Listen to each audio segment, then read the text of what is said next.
Pas de pied, pas de cheval, c'est le dicton de nombreux maréchaux ferrants. Autrefois, les chevaux se rendaient à la forge. Aujourd'hui, le métier reste le même, mais c'est le maréchal qui se déplace. Nous avons rencontré Étienne Ribon, maréchal ferrant itinérant. Maréchal ferrant, un métier qui existe depuis la domestication des chevaux et la nécessité de soins et de protection de leurs sabots. Passionné par la forge, Étienne Ribon est maréchal ferrant itinérant. Je suis passionné de forge grâce à mon grand-père qui occupait en fait sa retraite à forger. Moi je l'ai toujours vu forger et la passion du marteau m'a jamais lâché. Donc j'ai fait pas mal de formations de forge, de serrurerie, de choses comme ça. Un jour j'ai vu des maréchaux au Cadre Noir bosser et ça m'a intéressé. C'était il y a 10 ans et voilà où j'en suis maintenant. Les fers des chevaux sont à changer toutes les 7 semaines environ. Les chevaux entretiennent donc une relation régulière avec leur maréchal ferrant qui se déplace jusqu'à eux. Le cheval en lui-même fait entre 700 et 900 kg. Donc il y a énormément de poids sur ces fers. En fait, on va adapter déjà notre choix de fer à l'animal, à ce qu'il pratique comme activité.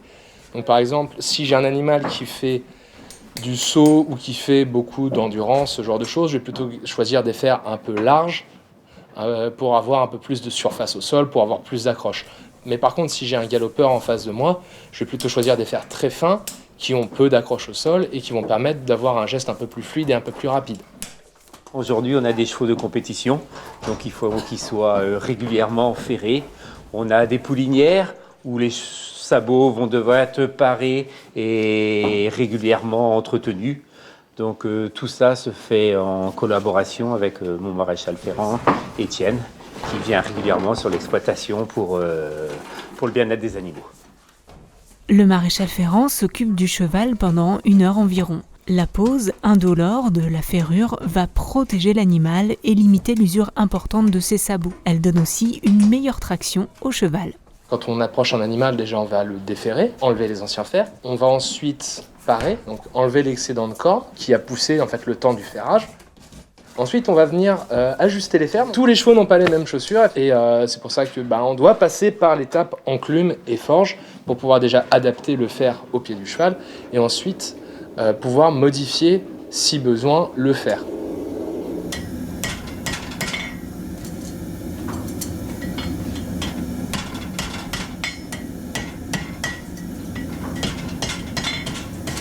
Chaque cheval est différent. Donc d'un cheval à l'autre, on n'aura pas les mêmes pieds, on n'aura pas la même pousse et on n'aura pas la même usure. Voilà, c'est bientôt fini.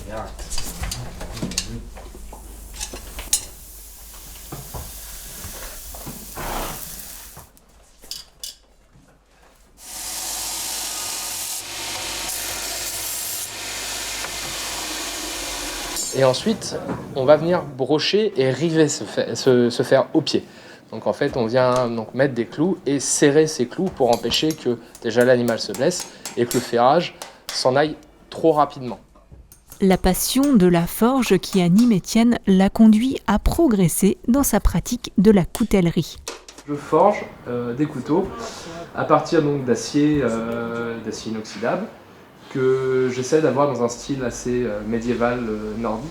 Tous mes couteaux que je forge ont existé historiquement. Maintenant, je les propose sur des marchés médiévaux, des marchés fantastiques, ou même via mes différents réseaux sociaux.